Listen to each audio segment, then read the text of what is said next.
This is Mr. Gillum, and today we're going to be looking at dividing with fractions, and this is from page 58 in your instruction book. It says that Charlie is growing vegetables in planters. He has 4 bags of soil and uses 2/3 of a bag of soil to fill each planter. How many planters can he fill? So a couple things. When I'm reading this question, I noticed that he has 4 bags and 2/3 of a bag fill each planter. How many planters can he fill? So that actually makes me think of a unit rate when it says 2/3 of a bag per 1 planter. But right now what I want to do is this. How many planters can he fill? I want to think about, okay, I need to know how many 2/3 fit into 4 bags, because that's how many, for every 2/3 of a bag he can fill another planter. So if I need to know how many 2/3 are fit in 4, like it says in part A, think of the number of planters that he can fill as how many 2/3 are in 4. Will that number be greater than or less than 4? Explain your reasoning. Well, I know that if I need to know how many 2/3 are in 4, I need to divide 4 by 2/3, or 4 into 2/3 pieces, and figure out how many 2/3 fit into 4. And so it says, will the number be greater than or less than 4? Explain your reasoning. Okay, so I've kind of explained this several ways, and probably not very well any of those times, but I'm going to try it again, and we'll see if it works out a little better this time. So I'm going to pick a number like 8. And when I divide 8 by 1, I get 8. And when I divide by a larger number, I get a smaller quotient. As you can see, as the number I'm dividing by gets bigger, the quotient gets smaller. 1 is a special instance because it doesn't change. So when I get smaller than 1, like a fraction, I know that that actually makes my quotient get bigger. So we went from 8 to 8, 8 to 4, 8 to 2, but when we become smaller than 1, 8 actually gets bigger. So I know when I'm dividing by a number smaller than 1, my quotient will become greater. So if I'm dividing 4 by 2/3, 2/3 is smaller than 1, my outcome should be greater than 4. So it says the number of planters will be greater than 4. When you divide a given number by a number less than 1, the answer will be greater than the given number. So I hope that that's clear now, because I know we've talked about it for several days. It says that the model below represents the 4 bags of soil. Draw horizontal lines to divide each bag into thirds. Now, I covered up the diagram because I'm not really sure what was in your book to start with. So I'm going to represent 4 bags here.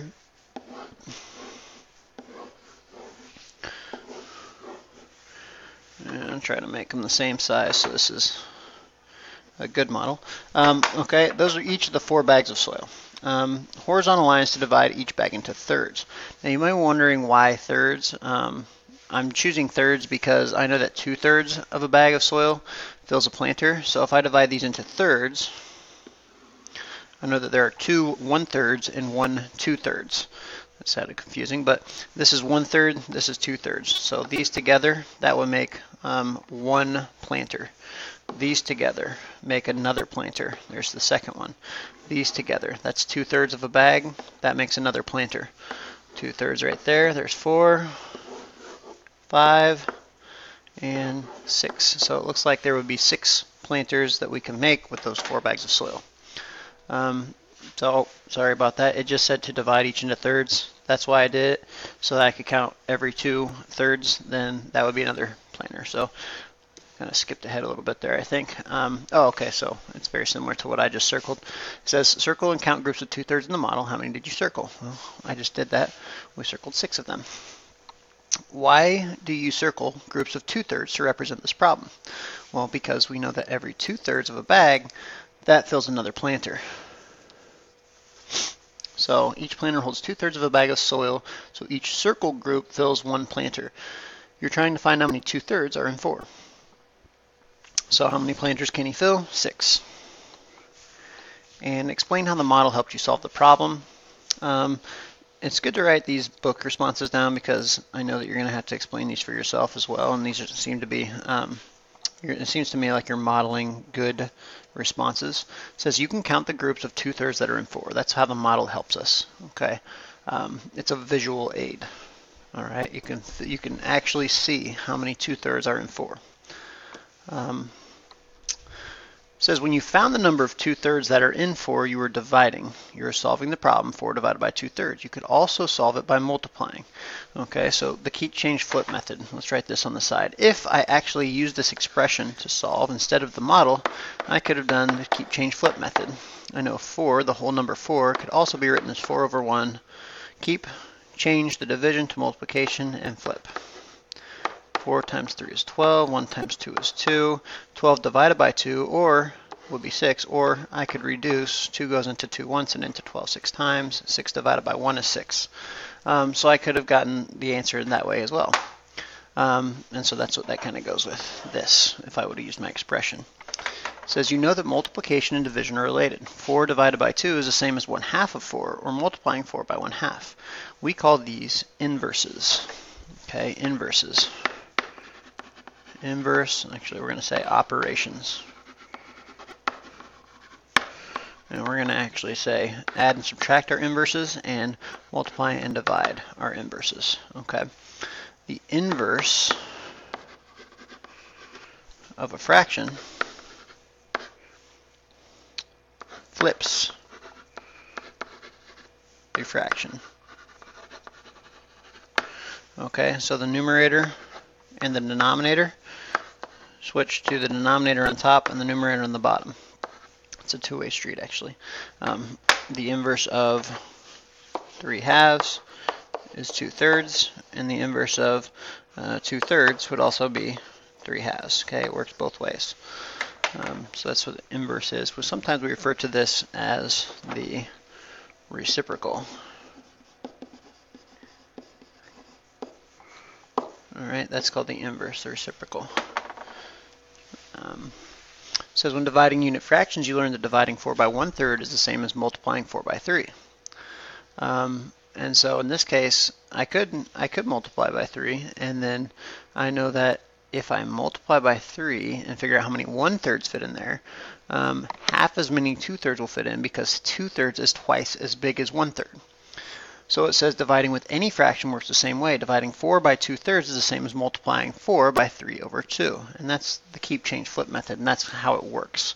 That's literally why we use the keep, change, flip method. You may have memorized it, but because the inverse or the reciprocal, that's why the keep, change, flip method is applicable to division problems. So you can see if we're dividing 1/3, it's the same as keep, change, flip. Okay, keep, change, flip, and then you could calculate like that. And that's what we did on that last example there where I showed you about the expression. We did the keep, change, flip method. It says you can solve any division problem using multiplication. And so when it says change the division into multiplication, that's the keep, change, flip method. It says to divide any number, you can multiply it by its multiplicative inverse, which is also known as the reciprocal. And so that's what we just talked about over here. So I did the keep, change, flip method right here. And then we talked about what inverse operations are: addition and subtraction, multiply and divide. The reciprocal could be the inverse, sometimes referred to the multiplicative inverse when we're talking about fractions or multiplication.